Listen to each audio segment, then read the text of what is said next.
Are becoming, Jamie, the dream club for so many, the model club. When you think about the progress they've made in such a short space of time, well, of course, there's been a longer story, but look at this over the last 3 years.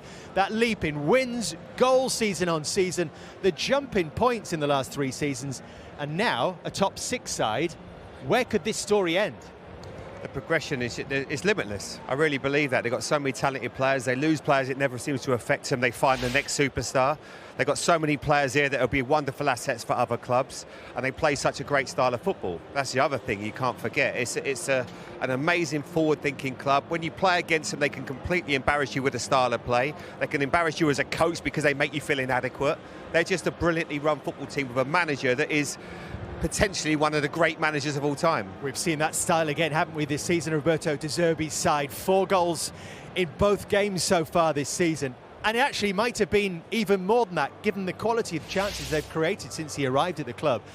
Actually, when you take some time to look at this and you see the expected goals, which gives us an indication of the quality of chances they're creating, better than anyone since De Zerbi arrived in the Premier League. More shots as well, and shots on target than Manchester City. I suppose, Izzy, the biggest surprise is that in terms of points, 6 sides have collected more. Absolutely, and obviously Manchester City are the benchmark. You know, over the last 5 or 6 years in the Premier League, they have set the standard. But looking at those statistics, you got to look at the Brighton team as well, and you got to look at, well, where do they go next from here? You know, how do they evolve? How do they keep on progressing? And like Jamie said, how do they retain their talent and move forward? And I think that they've conceded 50 goals under De Zerbi since he took the job, which is 7th.